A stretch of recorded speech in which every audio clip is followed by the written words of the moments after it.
Hello everyone, welcome to True IAS and PCS. तो दोस्तों, इस लेक्चर में हम लोग स्टार्ट करते हैं अपना टॉपिक ग्राउंड वाटर पोल्यूशन। ठीक है। अभी तक वैसे हालांकि जो हम सोर्सेज जो देख रहे थे वो वाटर पोल्यूशन के साथ लिंक करके हम उन सोर्सेज को समझ रहे थे, लेकिन डेडिकेटेडली अब हम बात करते हैं कि जो ग्राउंड वाटर होता है वो कैसे प्रभावित होता है या वो कैसे पॉल्यूट हो सकता है। ठीक है। तो ग्राउंड वाटर सबसे पहले मुझे आप लोग ये बताओ कि जो ग्राउंड वाटर है, क्या ये किसी भी एक वाटर सोर्स को डिनोट कर रहा है क्या?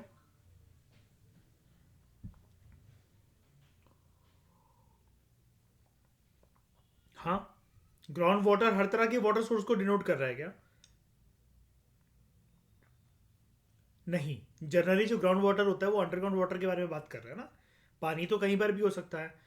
एक तालाब में भरा हुआ पानी, एक छोटा सा कोई कहीं पर एक गड्ढा हो उसके अंदर भरा हुआ पानी, मतलब मैं खेत के आसपास के गड्ढे की बात कर रहा हूँ, जो कि एक इरिगेशन की फैसिलिटी के तौर पर सर्व कर सकता है।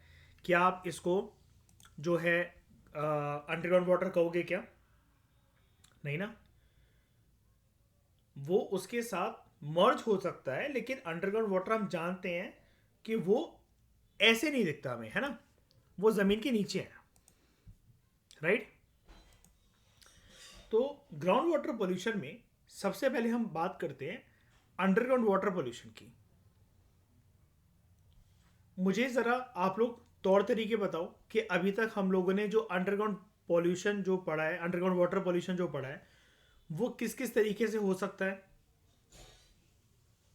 इस चैप्टर के अंदर मैंने आपको तौर तरीके बताए कि अंडरग्राउंड वाटर पॉल्यूशन कैसे कैसे हो सकता है, बताओ।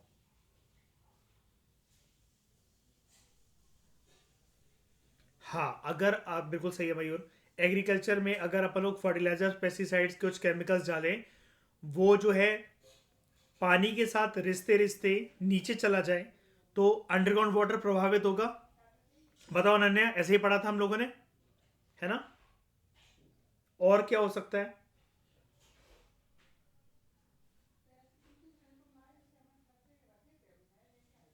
माइनिंग है, अगर जैसे कोई है ना। गुड। माइनिंग साइट है, वो भी काफी नीचे तक अगर जा रही है, उसके अंदर अगर पानी भर गया तो वैसे हो जाएगा।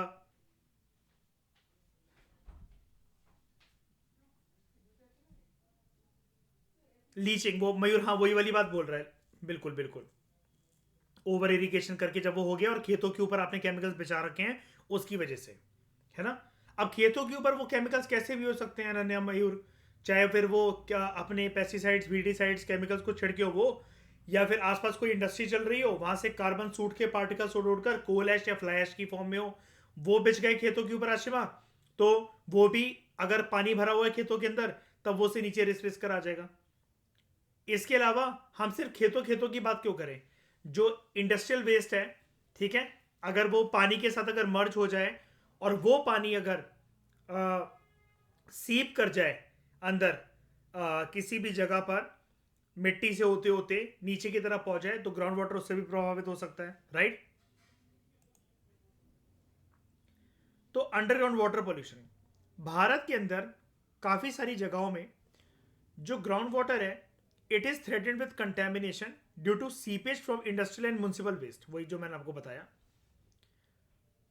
कि पानी जो है रिस रिस कर नीचे की तरफ जाता रहता है, गड्ढों के थ्रू, किसी मिट्टी के थ्रू, या फिर सड़क जो कि कंक्रीट से बनी हुई है लेकिन उसके अंदर अगर इंटरस्पेसिंग अवेलेबल है तो, या फिर नालियां जो कि एक प्रकार से सोक पिट का काम कर रही है।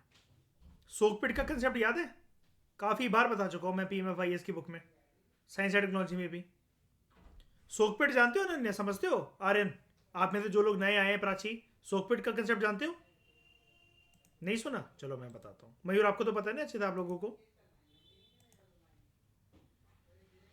ठीक है, सोकपिट के बारे में बताता हूँ आपको।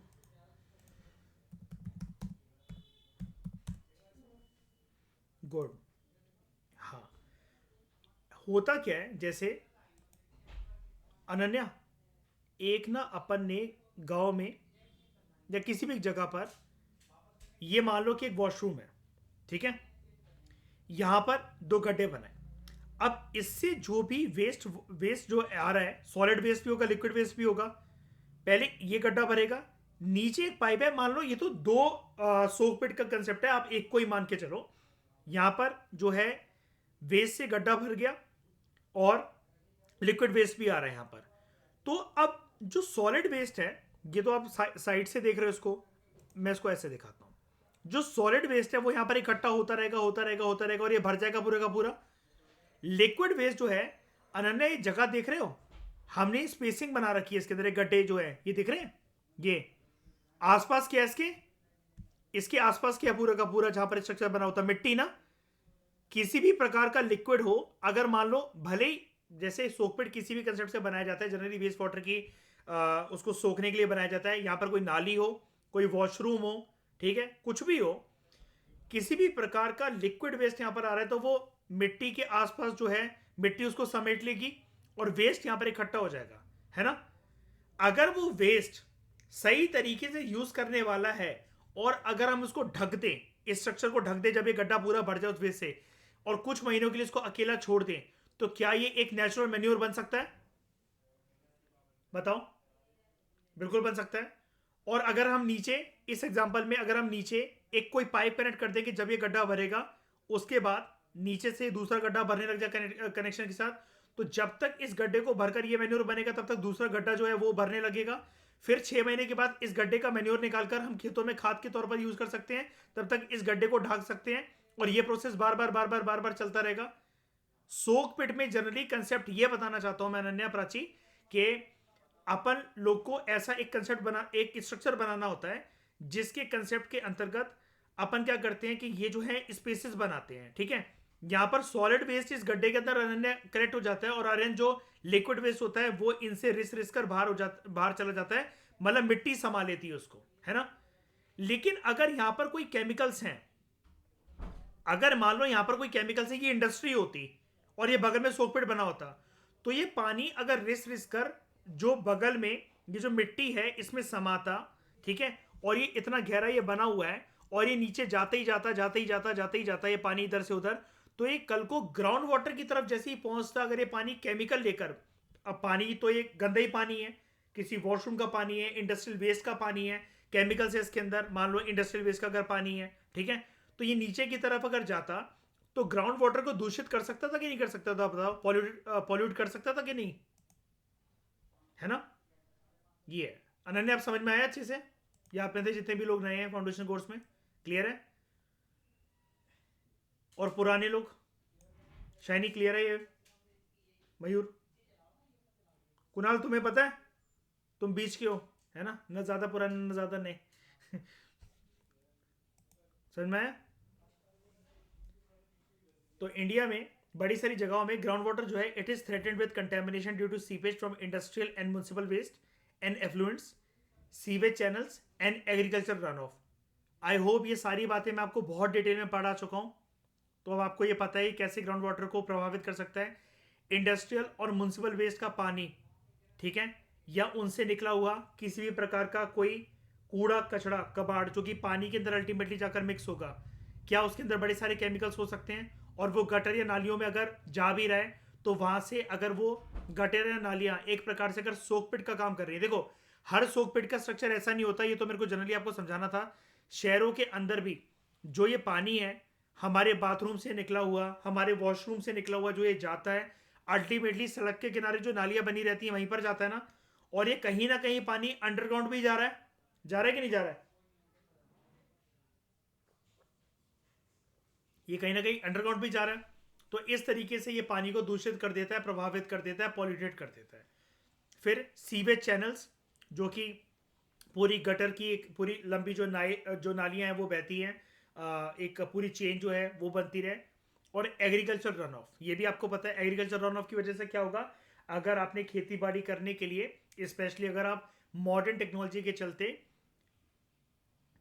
Good, HYV variety of seeds जो है वो अगर यूज कर रहे हो, high yielding variety of seeds, तो आपको पता है उसके लिए आपको बड़े सारे केमिकल्स की रिक्वायरमेंट होगी, उसके साथ साथ बड़ी ज़्यादा पानी की रिक्वायरमेंट भी होगी। और सोने पे सुहागा अगर बारिश हो जाए या ओवर इरिगेशन हो जाए आपके खेत की, पानी भर गया उसके अंदर और आपने फर्टिलाइजर्स केमिकल्स का छिड़काव कर रखा था, तो वो जो है मिट्टी के थ्रू, मिट्टी के पोरस नेचर के थ्रू अपनी जगह बना लेगा और नीचे रिस कर वो ग्राउंड वाटर तक जाके मर्ज हो जाएगा, मिक्स हो जाएगा उसके अंदर। ये सारी बातें याद है? ठीक है। अब कुछ जो पॉल्यूटेंट्स होते हैं like fluoride, uranium and heavy metals and nutrients like nitrates and phosphates, they are common in many parts of India.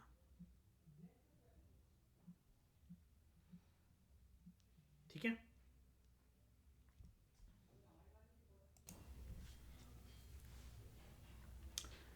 तो उसके बाद है अपना कंटेमिनेटेड ड्रिंकिंग वाटर। अब ड्रिंकिंग वाटर जो कंटेमिनेट होगा, इसमें तो कोई ताज्जुब वाली बात ही नहीं है कि जब ग्राउंड वाटर जो प्रभावित होगा मयूर, तो ड्रिंकिंग वाटर कंटेमिनेट तो होना ही है। ज़्यादातर हिंदुस्तान का पानी जो घरों में आता है वो कैसे आता है, आपको क्या लगता है? वो अंडरग्राउंड पानी होता है या फिर जो मोटर वाला पानी है वो वहां से आता है? अब मोटर वाला पानी क्या होता है आप कहोगे, क्या वो अंडरग्राउंड पानी नहीं होता? जी नहीं, वो अंडरग्राउंड पानी नहीं होता। अंडरग्राउंड पानी जो होता है, मोटर आपके घर में दो प्रकार की होती है, राइट? एक जो आपकी म्युनिसिपैलिटी आपको कनेक्शन देती है वो, राइट? एक होता है जो आप बोरिंग वाली मोटर खुदवाते हो वो। इनमें से मुझे एक बात बताओ, डायरेक्टली अंडरग्राउंड का पानी 24 घंटे कौन सी चीज खींच सकती है और कब पानी टाइमिंग के हिसाब से आता है, वो वाली मोटर कौन सी होती है? 24 घंटे वाली कौन सी? समरसीवर, बोरिंग वाला पानी, है ना? जब मर्जी चला लो मयूर उसको। इस टाइम पर अगर क्लास रोक कर अगर अपन चलाने जाएंगे पानी आने लगेगा। लेकिन वो वाला पानी कौन सा होता है जिसका 2 घंटे की टाइमिंग होती है? दिल्ली में किल्लत होती है, अलग अलग शहरों में किल्लत होती है, डायरेक्ट मोटर। तो वो पानी कहां से आ रहा है? गुड, वो रिसाइकल्ड वाटर होता है। जैसे दिल्ली में सब लोग किसका पानी पीते हैं, दिल्ली एनसीआर, गुड़गांव, नोएडा और दिल्ली वाले गटर का पानी रिसाइकल करके, है ना? या फिर यमुना का पानी, यमुना भी तो एक प्रकार से गटर ही बनी हुई है ना? ठीक है। और मैंने आपको दिन में पॉलिटिकल थ्योरी की क्लास में बताया था, बताओ श्रेया, कौन से 5 ईयर प्लान में बोला गया था कि जो पॉल्यूटेड रिवर्स हैं लाइक गंगा यमुना वगैरह उनको क्लीन करा जाएगा अगले 5 साल में? नहीं नहीं, मैं 5 ईयर प्लान का नंबर पूछ रहा हूं। हाँ, सेकंड बताओ भी। सेकंड 5 ईयर प्लान में पीसी मालानोबिस मॉडल में गंगा यमुना की बात करी जाएगी। उस टाइम पर टाइम है। टेंथ एक बारी क्रॉस चेक कर लेना प्लीज। मैंने दिन में भी क्वेश्चन वो बोला था, मैं तब भी श्योर नहीं था, श्योर अभी भी नहीं हूं मैं। मेरे हिसाब से 10th है। एक बारी क्रॉस चेक करके मुझे फटाफट बता देना भी, ठीक है? 10th या 11th है, लेकिन मैं 99% बेट जो है वो 10th पे खेलना चाहूंगा, ठीक है? तो contaminated drinking water among rural habitations in Indian states, many face quality issues with drinking water. अब एक बार बताओ, गांव में जो है सब लोग कहते हैं कि गांव की जिंदगी बड़ी स्वच्छ होती है, साफ होती है, कोई केमिकल नहीं होता, सब कुछ बहुत प्योर फॉर्म में होता है। तो पानी का इशू ऐसा क्यों कि कंटेमिनेटेड वाटर क्यों? गांव में पानी कंटेमिनेट होना क्यों स्टार्ट हो गया है? अंडरग्राउंड वाटर, गांव में सारे लोग यही यूज करते हैं ना पानी। गांव में आज भी 99.99% पानी अंडरग्राउंड वाटर से ही आता है ना? या फिर तालाब, कोई पॉन्ड है, कोई कुआं है, उसका पानी। लेकिन ये कंटेमिनेट कैसे हो गया बताओ? गांव का पानी कैसे कंटेमिनेट हो गया? रिसाइकल्ड वाटर आ रहा होता था तो मानते भी, आप खुद ही मुझे बोल रहे हो ग्राउंड वाटर। तो सारा ग्राउंड वाटर कंटेमिनेट हो गया है क्या? वो खुद बोल रहा है, राइटर आपको इतनी बोल्ड स्टेटमेंट दे रहा है, among rural habitations in Indian states many face quality issues with drinking water this year. मतलब अब 2020-21 के आसपास की बात कर रहे हैं। 3.22% of rural habitations across all states and UTs were consuming drinking water with quality issues. According to data table by ministry of Jal Shakti in parliament. ये नई मिनिस्ट्री है या पुरानी मिनिस्ट्री है?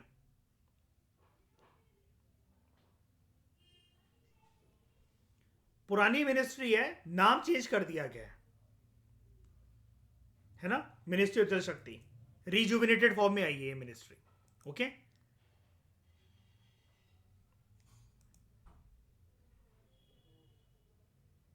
हाँ नहीं, ये चीज मैंने क्लियर करी थी। ये मयूर क्या था, जब इंडस्ट्रियल पॉलिसी रेजोल्यूशन चलता था ना, तब की बात है, जब लिबरलाइजेशन का जमाना नहीं आया था, एलपीजी रिफॉर्म्स नहीं आए थे, तब बोला जाता था कि तुम्हें प्रोत्साहन, तुम्हें सपोर्ट तब मिलेगा गांव में जाके, अगर तुम सेटअप करने के लिए मान रहे हो, तब लाइसेंसिंग आराम से मिल जाएगा।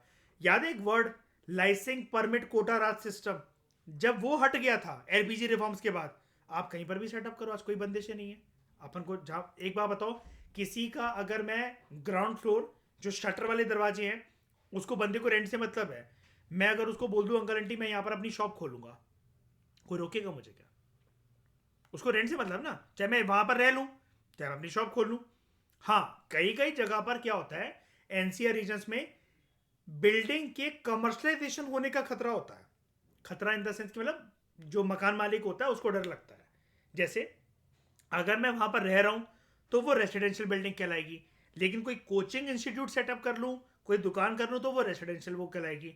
रेसिडेंशियल में होता क्या है, दिल्ली एनसीआर में या फिर जहां पर भी म्यूनसिपल कॉर्पोरेशन होते हैं, वहां पर आपको पता है मयूर, कमर्शियल मीटर्स लग जाते हैं।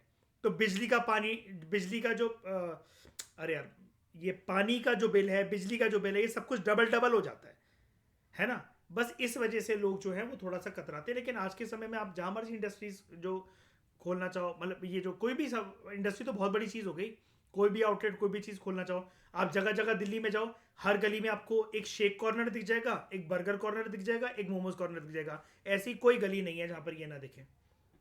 और वो रेंट पे लिए हुए, किराए पे वो है, ये सारी चीज़ें। लेकिन अगर चलो फिर भी अगर आप थोड़ा सा हायर स्टेज की बात करना चाहते हो, एक फैक्ट्री आउटलेट्स या वेयर हाउसेज, या जहाँ पर एक लेदर प्रोडक्शन हो रही है, पहले जो है वो आपको बोला जाता था कि गांव में आपको खोलोगे तभी आपको वो होगा। श्रेया मयूर पूछ रहे हैं इंडस्ट्रियल पॉलिसी रेजोल्यूशन के बारे में, है ना, लाइसेंसिंग परमिट कोटा राज सिस्टम, वो हट गया था एलपीजी रिफॉर्म्स के बाद, है ना। ये चीज़ क्लियर। हाँ, तो मैं आपसे ये बोल रहा था कि यार आपने आंसर नहीं दिया अभी तक आप लोगों ने मुझे इसका, कि गांव में ऐसा क्या हो गया कि ड्रिंकिंग वाटर जो है इतना साफ, सब कुछ प्योर है, और कुएं का पानी तो बहुत साफ जल होता है, हैंडपंप का पानी तो बहुत साफ जल होता है, मानते हो इस चीज़ को सब लोग?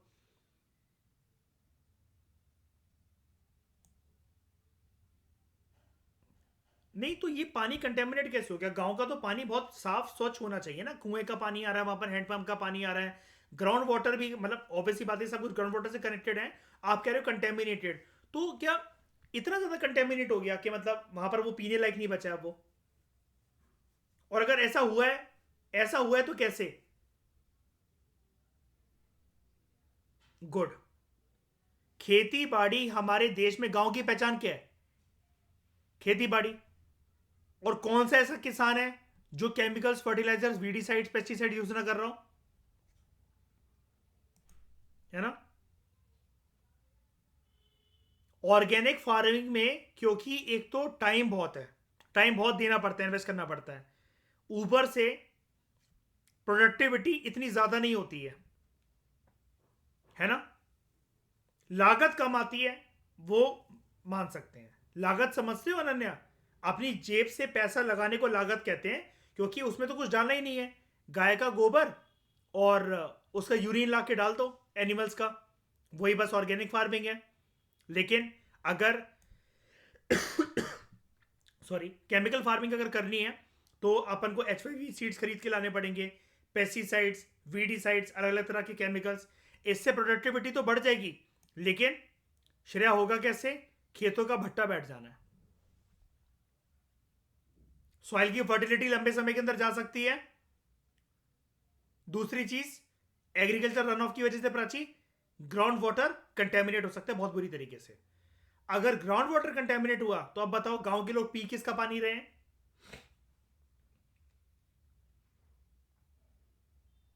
ग्राउंड वाटर पी रहे हैं, ठीक है, तो वो भी प्रभावित हो जाएगा। आयरन जो है,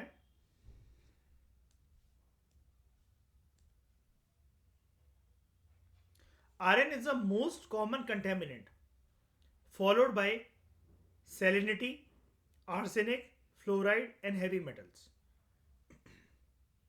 सबसे कॉमन कंटेमिनेंट है.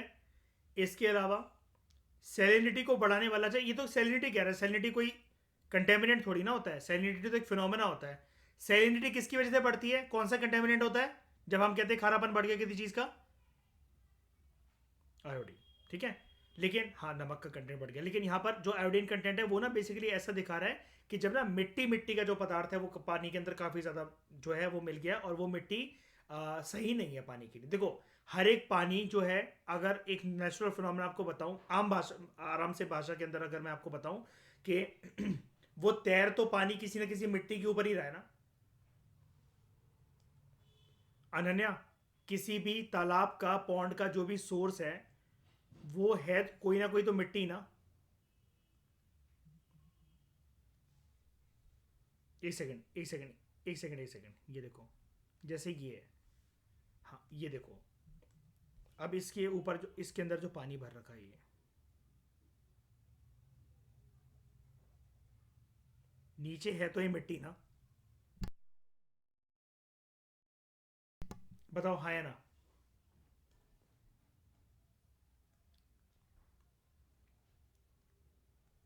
ठीक है.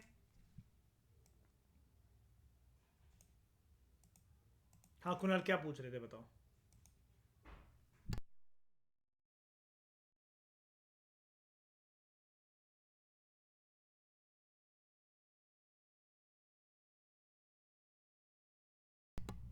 हाँ, जैसे मध्य प्रदेश के पानी की दिक्कत है.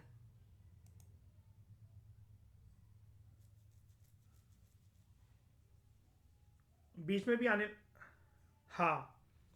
हाँ, वो इस वजह से, क्योंकि जैसे ग्राउंड वाटर जैसे कम होने लग गया तो वो मिट्टी ऑब्वियस की बात है ऊपर की तरफ आएगी, है ना. जैसे नेचुरल फिनोमेना होता है कुणाल, अगर अपन एक चम्मच मिट्टी जो है, एक चम्मच मिट्टी भरकर अगर अपने पास 50 लीटर का कोई एक कंटेनर है उसके अंदर डाल दें, अपन वो पानी को छोड़, वो उस पानी को छोड़ दो, फिर मिट्टी डालने के बाद दो ढक्कन, 2 चम्मच मिट्टी, वो सेटल डाउन हो जाएगी नीचे, है ना. और अपन जो है ऊपर का पानी पियेंगे तो अपन को फील भी नहीं होगा हल्का सा खारापन भी, है ना. ऐसे ही होता है ना. लेकिन जैसे ही वो शाम तक पानी पूरे घर वाले पीते पीते पीते पीते वो कंटेनर का पानी नीचे जाने लग जाएगा, फिर अपन को यार वो मिट्टी मिट्टी है, फिर अपन कहेंगे यार ये कंकड़ कंकड़ से मुंह में आ रहे हैं यार, पता नहीं यार कि कैसा पानी है आज. सुबह से जब सब लोग पी गए तब सब किसी को रियलाइज नहीं होता, लेकिन वो नीचे की तरफ आने लग जाता है. और कुणाल, नेचुरल रूप से एमपी और यूपी में जो सब लोग पानी भरते हैं नेचुरल रूप से, मतलब कोई नौटंकी नहीं कर रहा कि बिस्लरी की कैन मंगाएंगे वो मंगाएंगे. हर किसी बाल्टी में, तसले में, जहां पर भी पानी लोग भरते हैं, चाहे पीने का चाहे वैसे यूज के लिए, नीचे मिट्टी पक्का शाम तक तैर रही होती ना अगर वो पानी सेटल्ड है तो. हर पानी में, है ना. और सदियों से लोग ऐसे ही पानी पी रहे हैं, नहा रहे हैं, हाथ धो रहे हैं उससे, है ना. वो क्या शो करता है कि वहां पर जो तुम फिनोमेना को जो जिसको हाईलाइट कर रहे हो ना तुम, तो वो यहाँ पर वो वर्क करता है कि अगर अपन बोरिंग का पानी वो यूज कर रहे हैं तो उसका मिट्टी आ रही है, लेकिन उस खारेपन की आदत हो जाती है. अब जैसे मैं वहां पर आता हूँ, मैं इतना कंफर्टेबल कहाँ होता हूँ पानी पीने में बताओ. मैं तो वहीं की पैदाइश हूँ, लेकिन क्योंकि मैं दिल्ली के पानी का टेस्ट लगा हुआ है, तो जब भी मैं वहां पर आता हूँ तो कहाँ एडजस्ट हो पाता हूँ. हमेशा मेरा गला खराब रहता है, हमेशा मेरा गला खराब रहता है, नहीं पी पाता मैं वहां का पानी, तो मैं अलग से बॉटलें मंगवाता हूँ फिर अपने लिए.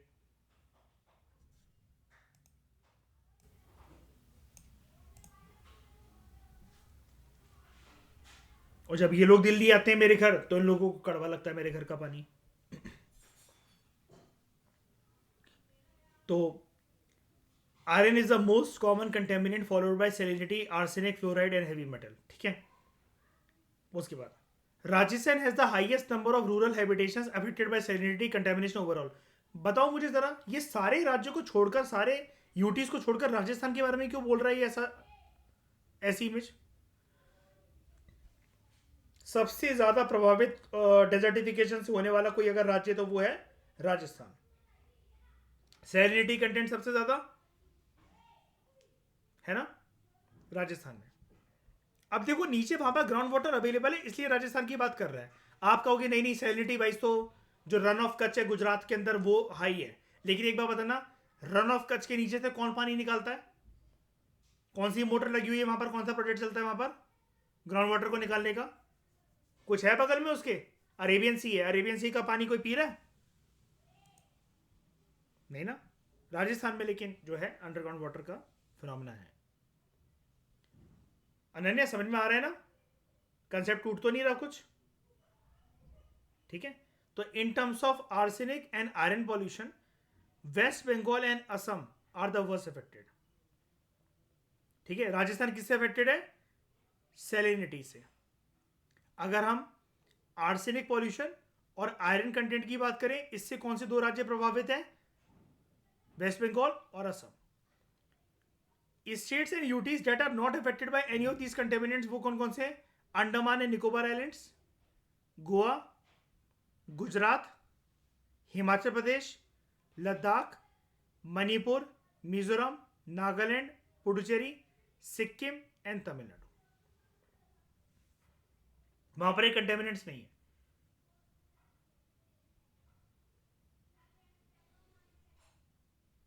हाँ।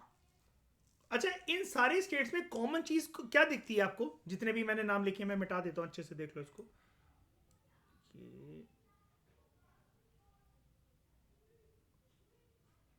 इन सारे स्टेट्स में आपको एक कॉमन चीज क्या दिखती है? Andaman Nicobar Islands, Goa, Gujarat, Himachal Pradesh, Ladakh, Manipur, Mizoram, Nagaland, Puducherry, Sikkim and Tamil Nadu. खेती बाड़ी का सिलसिला यहां पर कैसा है as compare to overall India?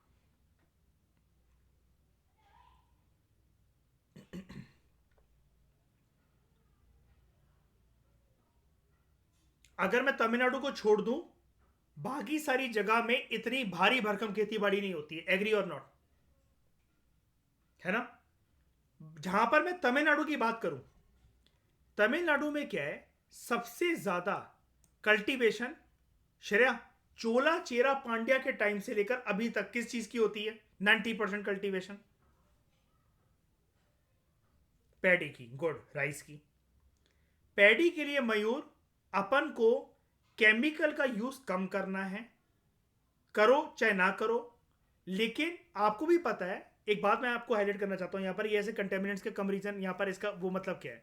देखो, दक्षिण भारत के लोग ना, साउथ इंडिया के लोग आज भी जो ट्रेडिशनल मेथड्स हैं उन पे रिलाय करते हैं।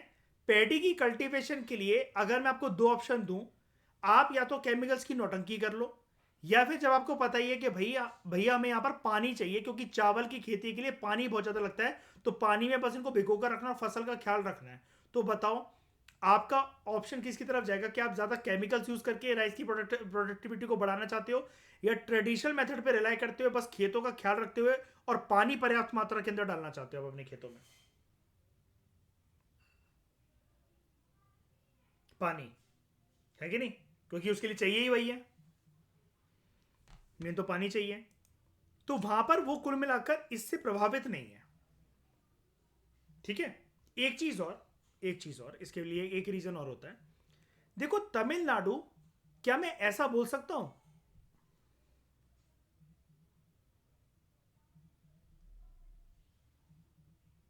अपना जहां पर पूरे का पूरा जो इंडिया खत्म हो जाता है, क्या हो रहा है यार? ये दक्षिण भारत की जो टिप पर है उस पर सिचुएटेड है, उस पर एसोसिएटेड है, कह सकता हूं।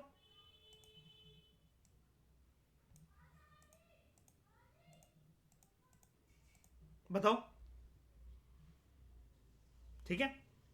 अब इसके चलते होता क्या है, यहां पर पॉल्यूशन तो तब होगा ना, मतलब ये पॉल्यूटेंट्स कहां से आएंगे? किसी ना किसी प्रकार के पॉल्यूशन से, ग्राउंड वाटर पॉल्यूशन है कुछ भी।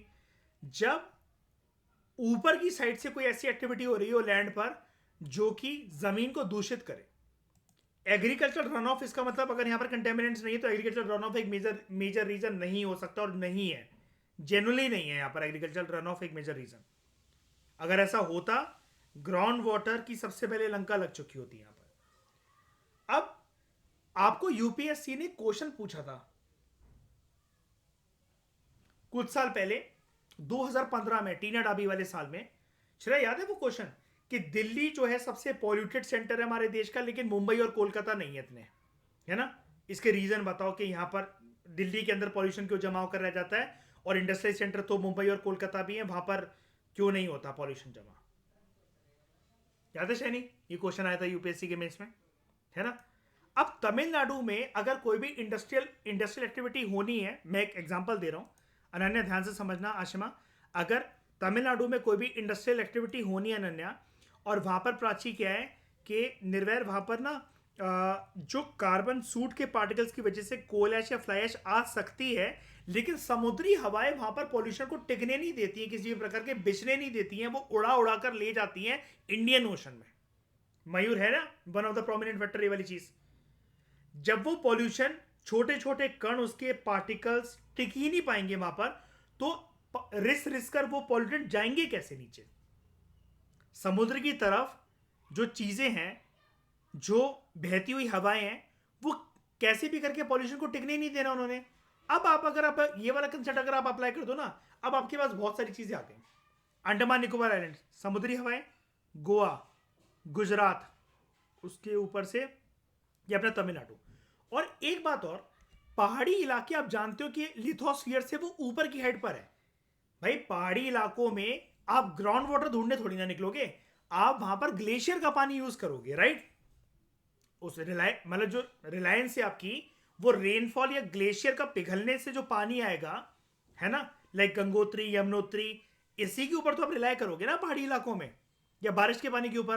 पहाड़ी इलाकों में पॉल्यूशन वैसे भी नहीं होता, क्योंकि ग्राउंड वाटर के ऊपर रिलायंस वहां पर नहीं होती है, हो ही नहीं सकती है, हाइट पर ज्यादा है वो एसोसिएटेड, सिचुएटेड। ठीक है, अब तो बाकी जगह ये वाला कंसेप्ट अप्लाई कर दो, हिमाचल प्रदेश, लद्दाख, मणिपुर, मिजोरम, नागालैंड, ठीक है, और सिक्किम, और अगेन पुडुचेरी और तमिलनाडु कनेक्टेड है।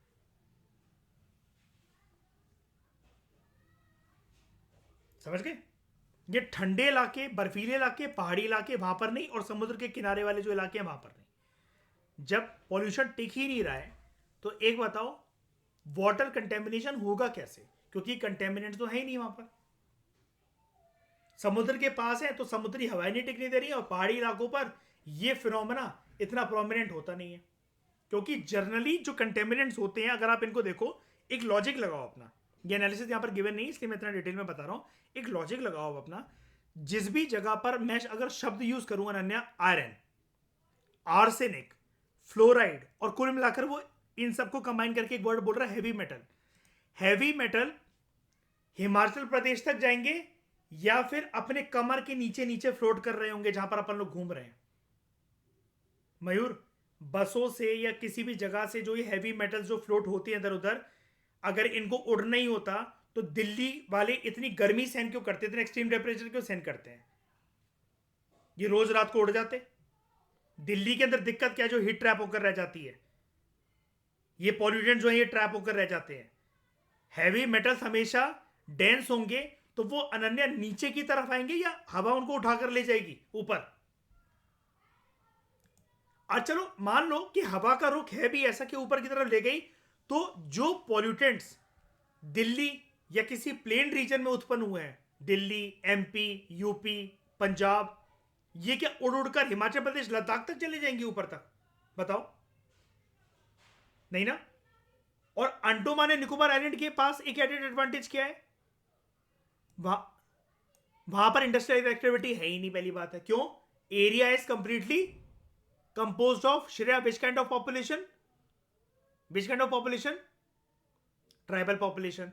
और वो कैसे भी करके वहां पर शायद किस प्रकार की एक्टिविटीज नहीं होने देंगे, इंडस्ट्रियल एक्टिविटी। सिक्योर्ड होते हैं ना रीजन, याद है वो पॉलिटी में पढ़ते हो, 5th schedule area, 6th schedule areas, human habitation से परे होते हैं एरियाज। याद है वो मयूर, वो ऑस्ट्रेलियन गया था, उसकी छाती में भाला मार दिया था।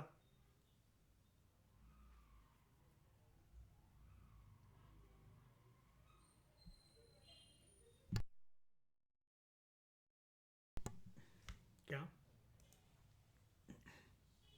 हाँ, लैंडलॉक्ड एरियाज की बात कर रहे हो, जैसे दिल्ली, जैसे दिल्ली, ठीक है, उसी, हाँ उसी जगह ट्रैप हो जाती है। जैसे यही तो बात है ना, कि जैसे मान लो कि अरेबियन सी से, मुंबई से होते हुए पॉल्यूशन जो है वो हुआ, अरेबियन सी की हवाएं जो है वो दिल्ली तक आकर थम गई, वेस्ट बंगाल में इंडस्ट्रीज की वजह से जो पॉल्यूशन हुआ, तो बे ऑफ बंगाल की जो हवाएं हैं वो दिल्ली में आकर टकरी, तो दिल्ली जो एक ट्रैफिक रीजन बन जाता है। अब जैसे पंजाब के लोग, वेस्टर्न यूपी के लोग पराली का धुआं जलाते हैं यार दिवाली के वक्त। दिल्ली में तो कोई खेती ही नहीं है, तो पराली का धुआं तो यहाँ पर कोई जला ही नहीं रहा है ना। लेकिन वो सारा धुआं, अनन्या, ये तो आप फील कर ही रहे होगे 5-6 सालों से, 7-8 सालों से, कितना ज्यादा वो स्मोक बन जाता है दिल्ली के बाद ये दिवाली में, दिवाली के टाइम पर दिल्ली में, पूरे एनसीआर में, है ना। और यहाँ पर कौन से खेत है दिल्ली एनसीआर में, गुरुग्राम में, नोएडा में, दिल्ली में कितने खेत हैं बताओ। कौन सी एग्रीकल्चर एक्टिविटी हो रही है यहाँ पर खेतों पर? है एक भी खेत यहाँ पर? नहीं है। लेकिन सारा धुआं यहाँ पर ट्रैप होकर रह जाता है। आशिमा, जरा अनन्या को रीजन बताओगे कि दिल्ली इतनी गर्म क्यों रहती है? गुड। कैसे कैसे डिटेल में एक्सप्लेन करो आराम से।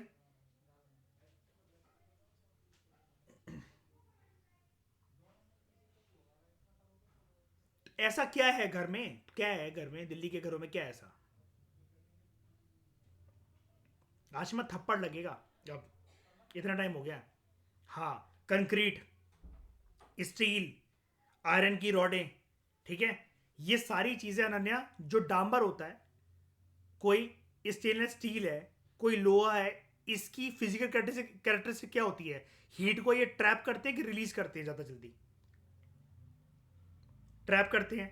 अब अनन्या, जिस रूम में बैठे हो उसकी दीवारों को देखो, सब लोग देखो। आपने, अगर आपका घर अगर पुराना है, गारंटी आपके बाप दादाओं ने इन दीवारों के अंदर लोहे की पाइपें लगवाई होंगी।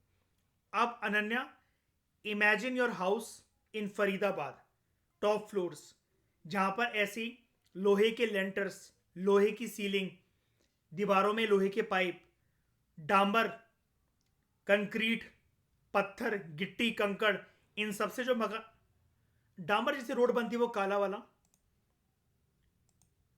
वही क्या बोलते हैं डांबर को इंग्लिश में, मैं भूल गया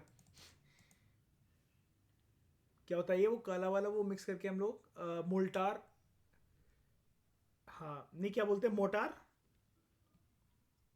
हाँ हाँ बिटुमेन।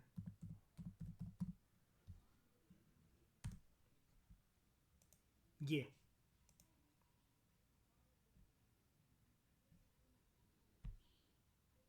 क्या था यार अनन्या, सड़कें बनती है ना अपने से, ठीक है। तो ये सारी जितनी भी जो चीजें हैं, तो इससे एक बात बताओ, हीट एक तो ट्रैप हो गई, हीट ट्रैप हो गई। इसके अलावा ऊंची ऊंची बिल्डिंग होने के कारण, फरीदाबाद में आप कौन से फ्लोर पे रहते हो? और है कितनी बिल्डिंग में, टावर्स में कितने हैं वो उसमें?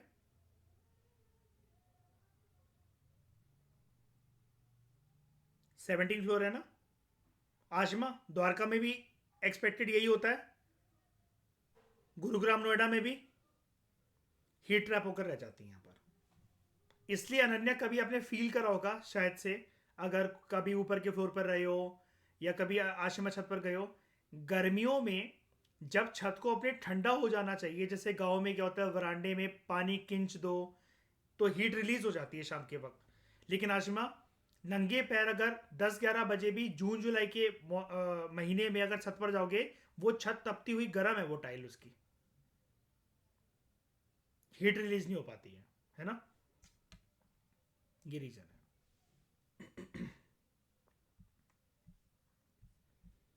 ठीक है।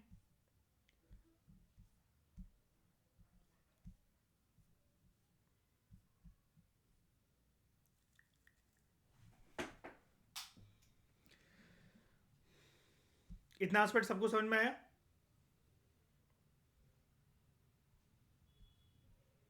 बताओ, हाँ है ना। ठीक है। अब हम बात करते हैं कुछ हैवी मेटल्स के बारे में। सबसे पहले नाइट्रेट्स। अगर एक्सेस क्वांटिटी में नाइट्रेट की मात्रा अगर अपने पीने के पानी में मिली हो, ये हमारे हीमोग्लोबिन के साथ रिएक्ट करता है। What is haemoglobin? DNA haemoglobin है मयूर। निकालो मैं तुम्हारा हीमोग्लोबिन। यस, सेल्स जो है, जिससे मिलकर अपना खून बनता है, वो हीमोग्लोबिन होता है। Right Ananya? To form non functional मिथाइमो methaemoglobin and it impairs oxygen transport. आपको पता है ना, हम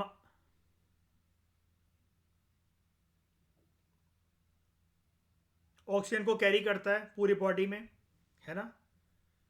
इसलिए ना जिसके अंदर खून की कमी होती है ना, उसका चेहरा पता है मुरझाया मुरझाया सा हमेशा लगेगा। बायो में आपने एक फिनोमेना पढ़ा होगा शायद से अनन्या, एक्सटेंडेड वर्जन में कभी किसी टीचर ने पढ़ाया हो 11-12 की ट्यूशंस में, या खुद भी आपने पढ़ा हो, जिसके अंदर आरबीसी की कमी रहती है। बायो की बुक हमें बताती है 12th क्लास की, मतलब एक एक्सटेंडेड वर्जन है इसका, ये एक इम्प्लीकेशन।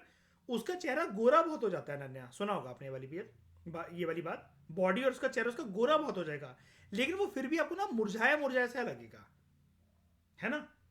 वो मतलब मान लो कोई बंदा है, उसका रंग फेयर हो जाएगा जिस टाइम पर खून की कमी हो गई, बहुत गोरी हो जाएगी वो बंदी, लेकिन उसके अंदर चेहरे में ब्राइटनेस नहीं होगी।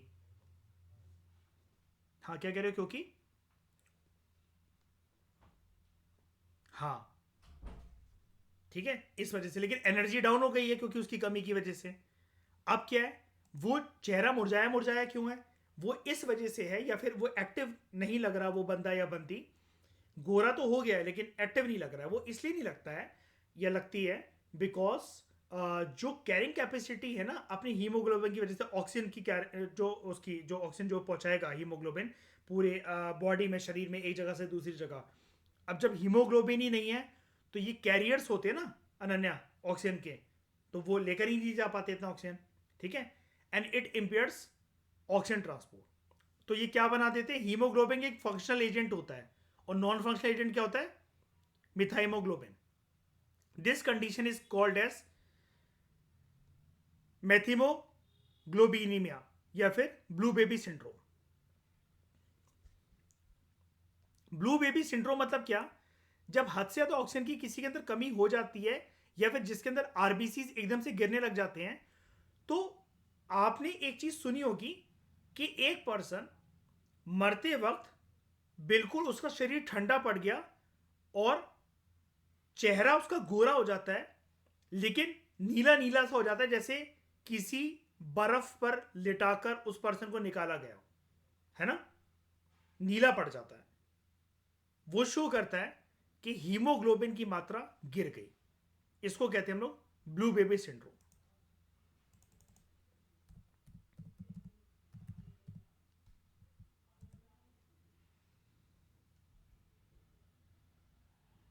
इसकी रियल इमेज अगर मैं आपको दिखाऊं तो कुछ पर्सन,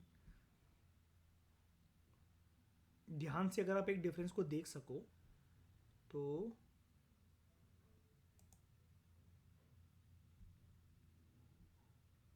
ये देख रहे हो, इसके आशमा ऐसे हाथ लग रहे हैं जैसे हाथ पे बिल्कुल बिल्कुल एक ठंडे हो, कि जैसे बहुत टाइम तक बर्फ बर्फ छुलाकर रखी गई है उसके पैरों और हाथ में इस बेबी के,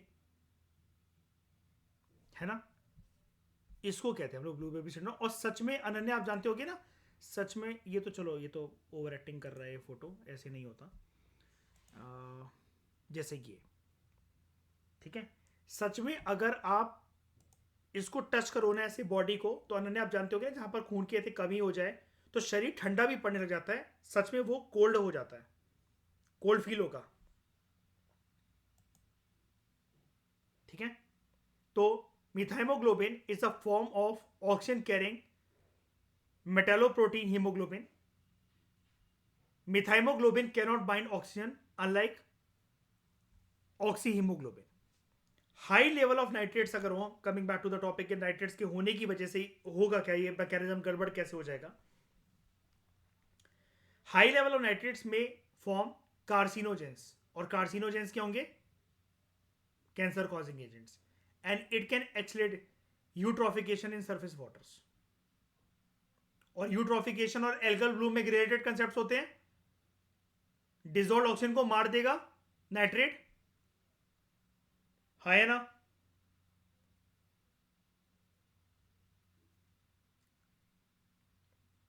है ना? डिजोल्व ऑक्सीजन को मार देगा और बाकी जो न्यूट्रिएंट्स हैं उनको हद से ज्यादा बढ़ा देगा पानी के अंदर, जिसकी वजह से कोई ना कोई इन्वेजिव स्पीशी पूरी अपनी जगह बना लेगी पानी की सतह पर, है ना। और वो पानी पानी ना रहकर एक प्रकार से पूरा का पूरा एक फूलों का बगीचा टाइप बन सकता है, या पूरी की पूरी जैसे घास उग गई हो वहां पर, या जमीन जो है वो ठोस हो गई हो, सतह स्ट्रांग हो गई हो उसकी, ऐसा हो जाएगा।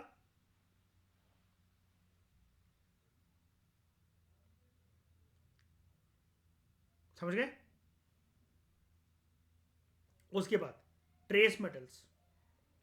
Trace metals in water include lead, mercury, cadmium, copper, chromium और निकल।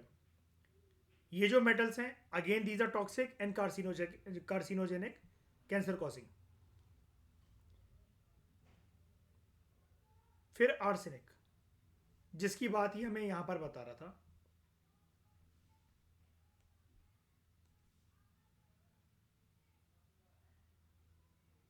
आर्सेनिक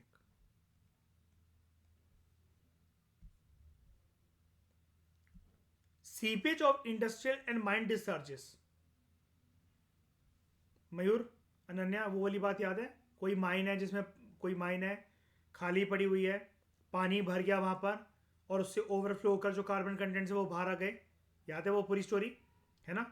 और इंडस्ट्रियल वेस्ट वाली भी बात याद है आप लोगों को, प्राची, के जो इंडस्ट्रियल वेस्ट है उसका जो पानी है, केमिकल्स जो लेकर आ रहा है वो पानी के साथ मर्ज हो गया, भले ही वो गटर में जा रहा है, लेकिन अगर वो दिल्ली जैसी जगहों में, मयूर, जब ट्रीटमेंट के बाद हमारे घरों तक आएगा तो पूरे मेटल्स को वो छान कर नहीं वो कर सकते। जैसे क्लोरीन भी ज़्यादा पटक देना पानी को साफ करने के लिए, वो भी जहरीला बना सकती है पानी को, है ना। तो seepage of industrial and mine discharge. अच्छा एक बात बताओ, क्लोरीन अगर आप ज़्यादा इंटेक कर लो तो अच्छी चीज़ है आपके शरीर के लिए? नहीं ना। तो sewage of industrial and mine discharges, fly ash ponds of thermal power plant. अब देखो, अगर इस लेक्चर की स्टार्टिंग में अनन्या मैंने फ्लाई एश का कंसेप्ट नहीं समझाया होता ना, तो ये लाइन कभी समझ में नहीं आती आपको या किसी को भी। Fly ash ponds of thermal power plants याद है? वो थर्मल पावर प्लांट्स कुछ कार्बन सूट रिलीज करेंगे, उसके छोटे छोटे तिनके 20 किलोमीटर तक जाकर किसी एक तालाब के ऊपर बिछेंगे, लोग उसी का पानी महीनों महीनों सालों सालों तक पीते रहेंगे, और एक टाइम के बाद वो पानी पूरा जहरीला हो चुका है टॉक्सिक मेटल से, है ना। क्योंकि उसके ऊपर ये जो फ्लाई ऐश है, this is coal ash, fly ash, है ना। कोल ऐश के दो प्रकार होते हैं, श्रेया याद है? कोल ऐश के कौन से दो प्रकार होते हैं? एक लाइटर वर्जन और एक हैवियर वर्जन। कोई बॉटम ऐश, ठीक है। फ्लू ऐश मतलब वही होती है जो धुएं के साथ उड़ जाएगी, ठीक है। तो it can lead to arsenic in ground water. India में और बांग्लादेश में in Ganges delta millions of people are expose to ground water contaminated with high levels of arsenic, जो कि काफी टॉक्सिक है और डेंजरस पॉल्यूटेंट है, ठीक है।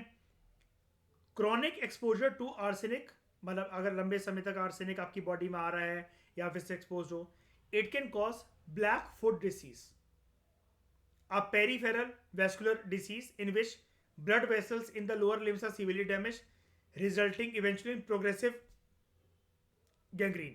अब ये कैसा होता है ये दिखा देता हूं मैं आपको।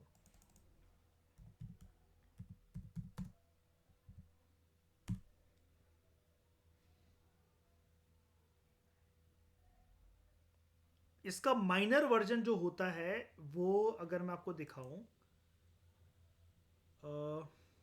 इमेज कोई क्लियर मिल जाती, ये माइनर वर्जन होता है इसका, देख रहे हो? माइनर, जैसे ऐसा होगा कि एड़ियां फटना या पैर फटना स्टार्ट होंगे, जनरली पपड़ी बन बनकर खाल निकलेगी।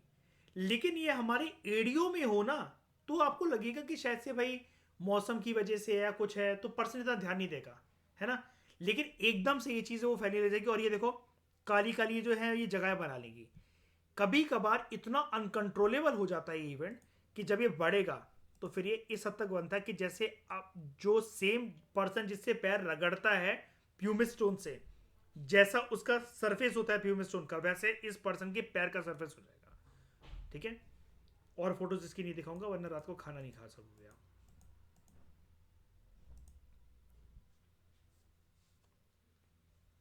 तो chronic exposure to arsenic causes black foot disease, ठीक है। तो chronic exposure to arsenic also causes diarrhoea and also lung and skin disease. Diarrhoea क्या करता है? शरीर के किस हिस्से को बीमार करता है या फिर अनईजी बनाता है?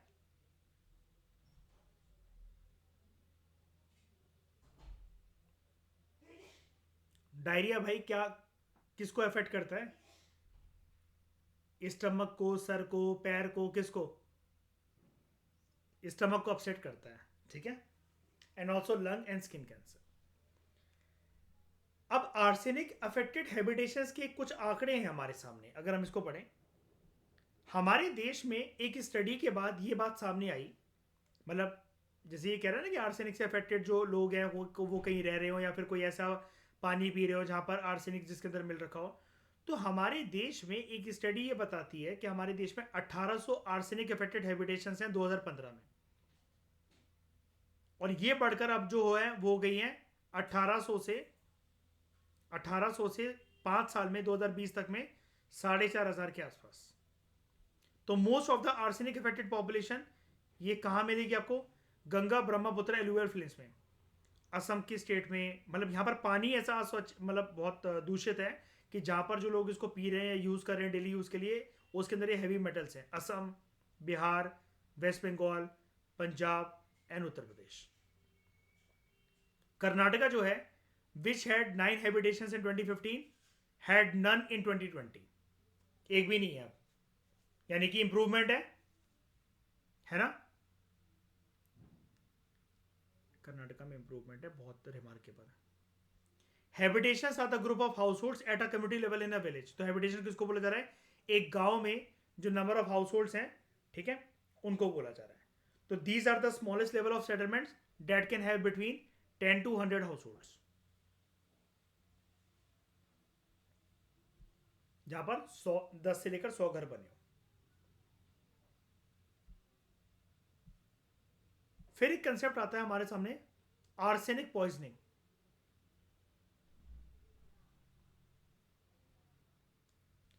आर्सेनिक पॉइजनिंग, या जिसका दूसरा नाम होता है arsenicosis, it occurs after injection और inhalation of high levels of arsenic.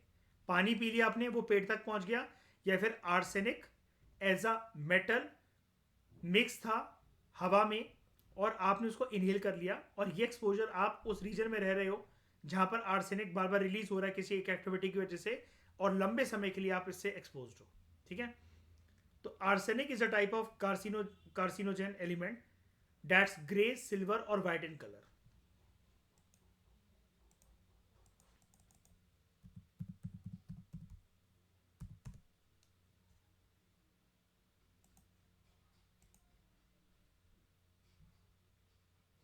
ये ठीक है।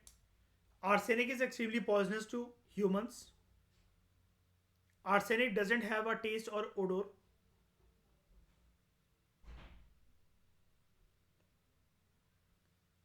अब आर्सेनिक वैसे तो नेचुरली अकरिंग भी है, लेकिन it also comes in inorganic और मैनमेड फॉर्मूलास।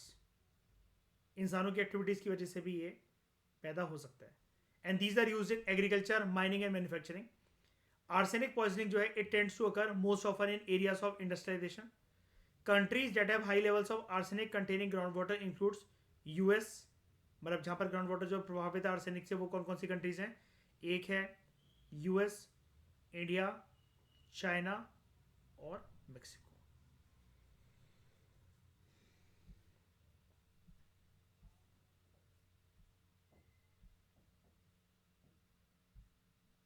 तो इस डिस्कशन में दोस्तों फिलहाल इतना ही।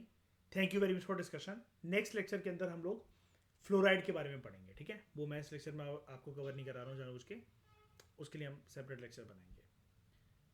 Thank you very much for discussion.